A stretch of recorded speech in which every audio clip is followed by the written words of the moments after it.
Well, hi, Acadiana. I'm meteorologist Dave Baker. While you were waiting there, you were listening to Blue Mood by Robert Munzinger, part of the YouTube free audio library, because you know we spare no expense here at Acadiana Weather Today. I always wanted to sound like one of those KRVS DJs. It sounds like it would be a lot of fun. I want to welcome you to Let's Talk Tropics. I'm meteorologist Dave Baker, and today we're going to be talking a little bit about hurricane preparation. I got a message yesterday from user Josh's Gadgets and More, who asked what my plan was as a meteorologist. What are my thresholds, whether it becomes evacuating and different things like that. And you know, as much as I was able to go ahead and try to type out a response real quick, I had to stop myself for a second because this is actually going to be the first time where I'm part of the hurricane evacuation plan in my house, because after all of these years, it was pretty much a guarantee I was going to be at the TV station. So I never really made plans for evacuating myself, but I always made plans for evacuating my family. Another thing that's a little different for us this year is we're an empty nest. We don't have any children who live at home, so which is a good thing because we don't have to prepare for them. It's also a bad thing because they're big boys and they really do help a lot when it's time to start moving things. And over the years, what's crazy is we have so much family in New Iberia and also New Orleans. So our house here in Lafayette over the past several years always seems to have been more of where everybody evacuated to. So I had to think about it for just a little while, especially when it came to getting all of the supplies together, because fortunately my wife Margot is so good at this, and I believe over the last 25 years that we've been married that I've really taken her for granted because I'm so focused on the forecast that I really never paid attention to all of the different things that were gathered and the supplies that we had and the food that we had and all those things. So had to give her a really big hug yesterday and thank her for everything she's done all of these years, not just for our family, but also our extended family and our neighbors as well. So I want to get to it first, and we're going to talk about the hurricane plan. And a lot of this information I got from getagameplan.org. That's from the Governor's Office of Homeland Security and Emergency Preparedness, or GOSEP as we like to call it. And there's a lot more information that you can find there, and it's a really great website. It's been up for a long time, and they just keep adding to it hurricane season after hurricane season. So these are some of the things that I want to tell you that you can do right now. We don't have to have any hurricanes going around, and the number one thing is making sure that you have batteries, flashlights, lanterns, things like that. And I know there's a lot of you out there who have probably taken inventory of that because of the severe weather that we've had over the past couple of days. I myself also found out that I don't think I had enough batteries or flashlights. I probably have enough flashlights, I just don't know where all of them are. So this is a really good time to kind of get together. And I also found out one of the big lanterns that I have takes those great big giant square batteries, and the one that's in there is dead. So I'm gonna have to go get some more batteries for that too. And also I'm starting to consider not necessarily a full-blown generator, but I'd like to get one of those big battery packs maybe, where I could charge up my phones and things like that. Because when we had that severe weather a couple of weeks ago, both Margot and I had about 15% charge on our phones. So we ended up having to sit in the car for a while and charge up our phones to get them back up. So making sure you have your phones charged is good. You can also get water. I mean, we just finished a Memorial Day weekend, and I'll bet the grocery stores still have a ton of bottled water that's just sitting around there. So go ahead and grab that, and also some non-perishable food, cracker, things like that that can stay on the shelf. And I will tell you, if you are a household with kids, especially if you have kids that are in their teens or maybe in their 20s, any of that non-perishable food, snack items and stuff, hide it. Please hide it, because they're going to find it, and then when you need it, it's going to be gone. So, and we've been really bad about that. We do all the preparation, everything, and then you know what? We just kind of eat it as we go. So we end up going out there at the last minute anyway. First aid.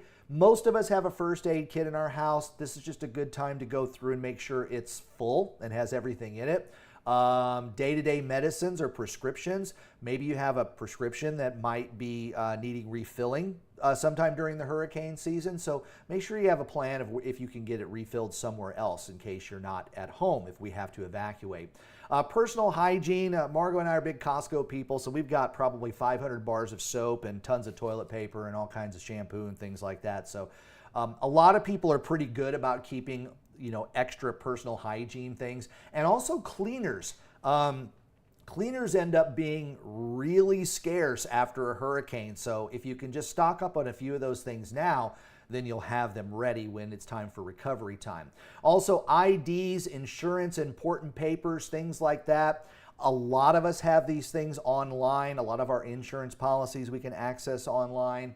Some of the important papers that you might have may not be saved as digital, but really it's pretty easy. You can take a picture with your smartphone, and that way you have all of that stuff. But right now is a good time just to make sure all of that stuff is together. I know, like us, we've got a drawer that's full of birth certificates and social security cards and things like that. Probably not the safest place to have it, but we know where all of it is, so that's one good thing. Also, make sure you got a basic tool set, and if you do have kids, not only hide the food, but also if you have younger kids, have some entertainment. Coloring books, art supplies are always great. Things like that that can be used without electricity or batteries, and a lot of you have pets. Make sure you have a good plan for your pets and make sure you have plenty of pet supplies. Now, a week before, and this is when I was talking to Josh in the comments, this is kind of where I always came in, is like, okay, I've identified a storm that might be a threat. And then the first thing I do is I just make some reservations somewhere that I can cancel the day before. That way they're there. And I've pretty much canceled them all over the years. Or you can alert family if you're going to go to their house to let them know that there might be a chance you're coming. But have two plans. Are you going to stay and hunker down, or are you going to get on the road and go and get out of the hurricane zone? Make sure you have two plans. A week before you can start to secure your home, and this is again things that are going to be threatening Acadiana. You can take some of the bigger things inside if you want, but this is a good time to make sure that you've got boards for your windows or anything that's going to secure your house. Maybe take inventory of what your insurance policy says and move some of the things inside. Top off your gas tanks, the propane, those are the things that I usually kind of grab real quick too. And as I said, I make reservations if I can find something just that I can cancel, because a lot of times a week out, a tropical system that looks like it's coming to Acadiana might make a turn for somewhere else. So I always make sure that I am able to cancel that reservation, and then make sure you cancel it in time so you don't get charged. And then alert your family or friends that live outside of the storm zone what your plan is, whether you're going to stay or go, because it always gets confusing later during the recovery part of the storms, is that sometimes people don't know where people went. And you haven't heard from them because maybe their phone is dead or there's no cell service. So make sure you let family or friends outside of the storm zone know what your plan is.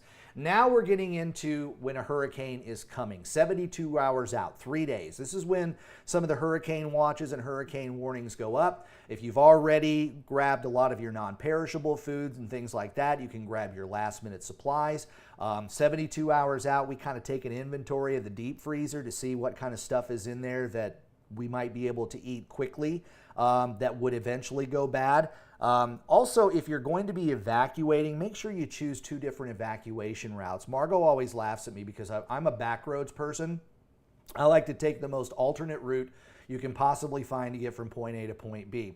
And a lot of times those routes have ended up being faster than the interstates because of, wrecks or whatever it may be. But choose a direct route on the interstate and just know that you're going to be on the road with a lot of other people. But there are tons of other good Louisiana state roads, U.S. highways that go north and south through Acadiana. There are plenty of ways to get out. You don't have to focus just on Highway 90 and I-49. Use some of those other routes, pull out the map, take a look at it, and plan where you're going to go and know those evacuation routes. Make sure before you leave that you check on your neighbors, kind of like what we were talking about before, allowing your friends and families outside of the hurricane zone to know your plan. And if your neighbors are deciding to stay, make sure you know their plan, and then that way you can get in touch with them, especially when news doesn't get out or there's no communications. You at least will know where they are, and if you can get in touch with someone in the evacuation zone, that maybe they can get to them. And finally, just put your plan in action. So usually if you're going to go ahead and leave, it's going to be a day and a half to 2 days out. And if you're going to hunker down, you got to have that plan in place. And then you have to stick with that plan. Things could get dicey for a while, but make sure you stick with that plan. You cannot try to evacuate in the middle of the storm. That is the most dangerous thing to do. You just need to stay put if you've decided to stay put. So let's go ahead and again, I want to thank Josh's Gadgets and More for sending that. That was a great question, and it was really one that I had to think about a little bit, because this year's going to be quite different because I won't be at the television station. Hopefully I can stay home. I know how you feel. Home is where you feel the most comfortable. But I also know that losing electricity and no air conditioning in September is pretty nasty. And if you want to really know what the threshold is when it comes to evacuations for my family, Margot has decided that anything that's stronger than Hurricane Delta, which was back in 2020, which was a minimal Category 1 that came through Lafayette, she's decided that that's the threshold for her, and we're going to go ahead and go. And I know a lot of you may not be able to go when it's a Category 1 hurricane, so your threshold might be higher. And of course, you need to make your plans based on what your needs are. So let's look at hurricane season real quick. Again, just kind of an overview of how the season usually goes. We usually get a little bit of activity in June, and then it kind of calms down in July. We pick up again in August, and we peak out in September.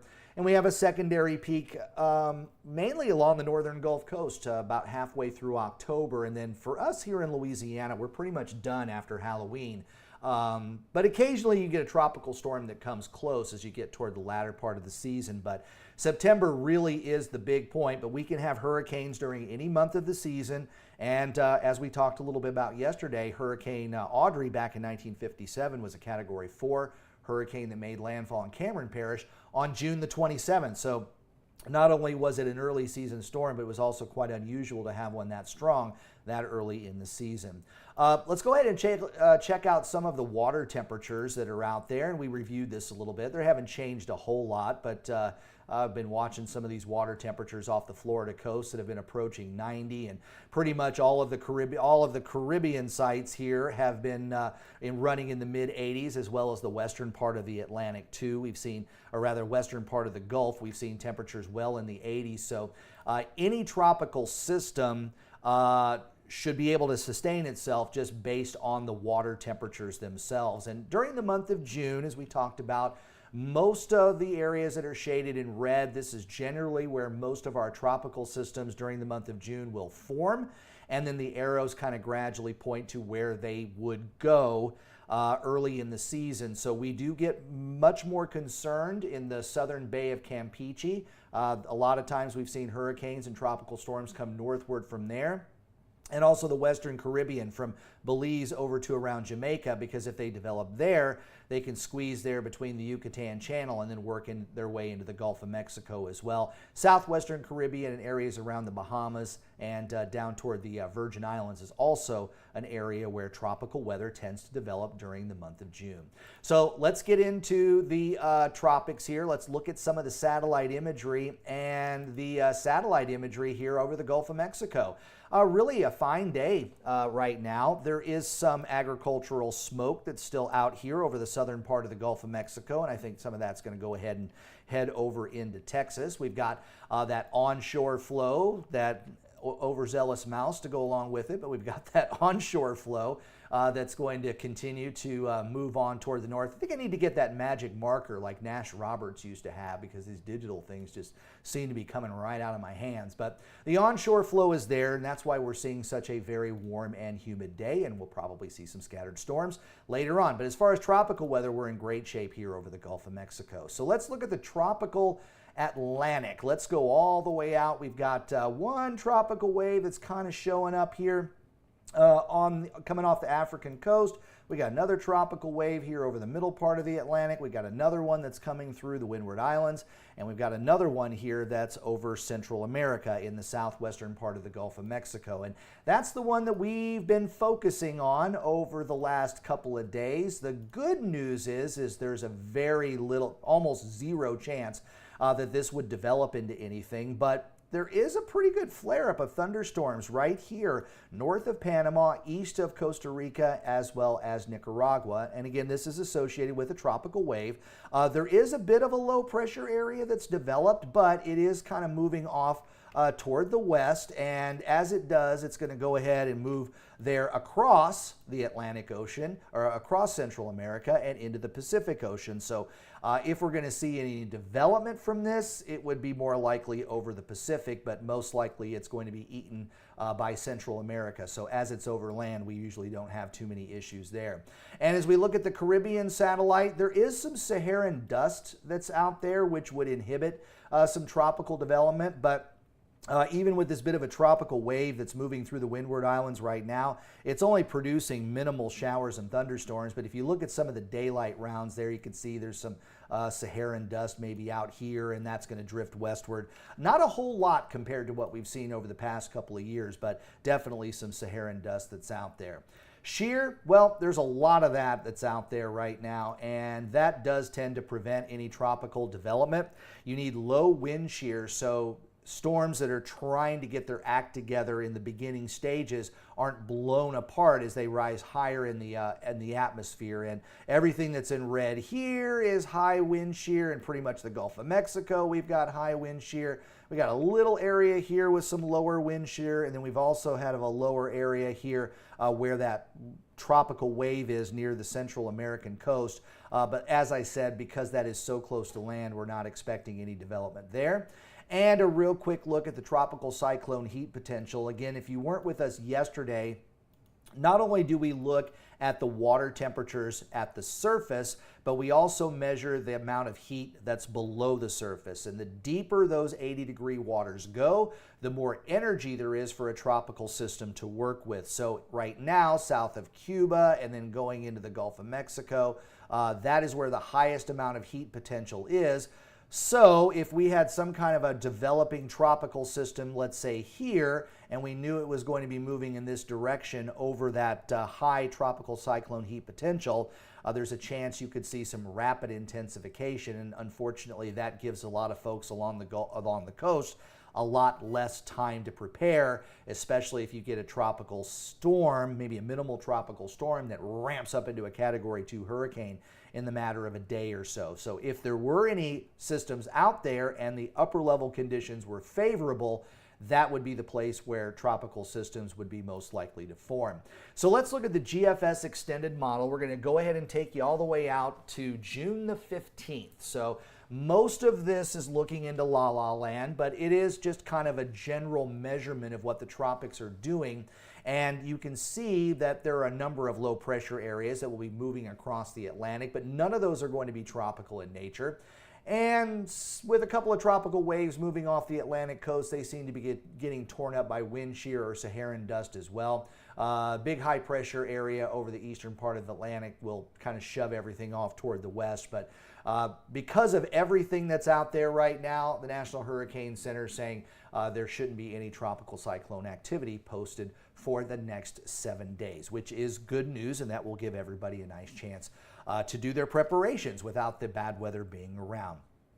Well, I hope you enjoy Let's Talk Tropics. If you do, make sure you like this video, subscribe to the channel, and go ahead and turn on those notifications as well. And if you have those notifications on, just in case, I'm not anticipating a live stream for any severe weather this afternoon, but just in case things get a little dicey, we might pop up here live for a little while. And if we do, and you have your notifications turned on, you'll get an alert that we're streaming live, and therefore you'll be able to get the latest weather forecast. And you'll also get an alert when Acadiana Weather Today, that's our morning show, a quick morning chat about the upcoming weather conditions and how they're going to affect your day. That usually drops sometime between 7:30 and 8 o'clock, and I really appreciate everybody subscribing over the last several weeks. and also watching these videos. For now, I'm meteorologist Dave Baker for Acadiana Weather Today. This is Let's Talk Tropics, and I will see you tomorrow.